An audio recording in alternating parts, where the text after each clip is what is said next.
বিপদে ঠেলে দেওয়ার চিন্তা আমরা কখনোই করি না। যদি কারো দোষ হয়, অন্যায় হয়, তাকে আমরা এখানে ভালো কাম একজনের 10 জন নষ্ট। তো এখানে এলো মা বাপের দোষ। উনি কি এখানে আসতো? এনে আলু পেঁয়াজ ব্যস্ত মানে এমপি যিনি উনি কি এখানে আসতো? না, এটা না দেই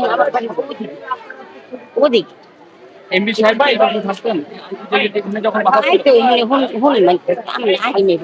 এই যে ঘটনাটি ঘটাইছে আপনার কাছে আপনি একজন মানুষ হিসেবে আপনার কি মনে হচ্ছে? দূর দূর দূর মানুষের কাম মানুষের করে কিনি এই জানোয়ার গো দেখে আরেকজন হিটে, আর এটা যদি করা শাসন করে তাহলে আরেকজন ডরাইবে। আপনার সন্তান যদি মানে এই কাজ করতেন তাহলে আপনি কি করতেন? আমি এটা কইবার পারি না কি করতাম, কোবাইতে চাইতে কোবাইছি। একজন জনপ্রতিনিধি এমপি হিসাবে তার কাছে কি এটা একটা সাধারণ মানুষ আশা করে কিনা?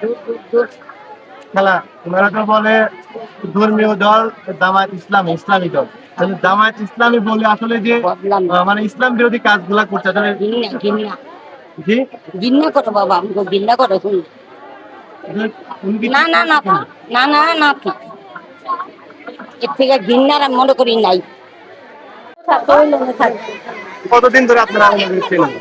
উনি এখন 2-3 বছর ধরে এখানে এই দোকানে দিছিল, এই যে আলু পেঁয়াজ বিক্রি করতে। এখন কি করে? বিরাট বড় দোকান নিয়ে বসছে। কখনো কি জানতে ইচ্ছা হয় না এত টাকা পেলো কোথায়? বললো যে নিজের দেশের সম্পত্তি বেঁচে আছে এগুলো করছে। এই যে আপনি আপনি কি জানতেন যে উনি ভারতে থাকে? আগে তো এখানে আসলে জামাতের নেতা যে কাজটা করে আসলে ওনার পরিবার জানতো কিনা? আমরা এটা আসলে হ্যাঁ ভাই আমরাও ওটাই দেখতে পাচ্ছি, কিন্তু এটা আসলে উচিত হয় না। আর মেয়েরও এখানে আমি যেটা ডাইরেক্ট বলি, মাসুম ভাই ভালো লোক দিয়েছে, ওনার মেয়ে তো ভালো তাও না, মেয়ে তো বাইরে গেছে ভিতরে আসছে, মেয়ের শরীরে যখন হাত দিচ্ছে তখন তো মেয়ে ওইখানে উঠে যেতে পারতো, চলে যেতে পারতো। ভাই দুজনেরই দোষ আছে আমি মনে করি, কম আর বেশ দুজনেরই একটা ইয়ে আছে। মেয়ে কিন্তু আইসা খাড়ার উপরে ওনার সাথে বসছে, যেটা ভিডিওতে আমরা দেখছি আর কি, ঠিক আছে। মানে হয়তো লোকটা পুরুষের বেশি দোষ, কিন্তু মেয়েরও কিছু দোষ আছে ওইখানে, ঠিক আছে না। আর মাসুম ভাই যে আমার পরিচিত বা ভালো লোক দেখা ওনার মেয়ের দোষ দেওয়া যাবে তাও না।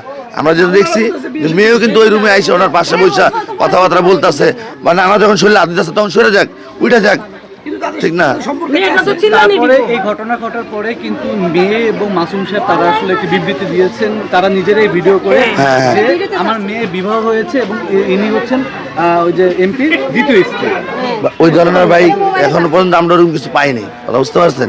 যদি পাইতাম তাহলে বলতে পারতাম যে হ্যাঁ বিয়ে করছে, কিন্তু এই ঘটনাটা না কি নাতিকে আসলে না, এটা সম্ভব না, এটা এটা আসলে খারাপ। নানা কোথায় আর নাতি কোথায়, আর হলো ছোট বাচ্চা মানুষ, আমাদের যে বাচ্চা মানুষ বাচ্চা হইলে বাচ্চা না শরীর কিছু পাইবো না। হ্যাঁ, ওই এটা এমপির সম্পত্তি এই মেয়ের ঘরে যদি বাচ্চা হয় পাবে না, আইনে পাবে না, পাকিস্তানের আইনে পাবে না, অনেক বাংলাদেশের আইনে পায় না, না পায় জানি না, বুঝছেন।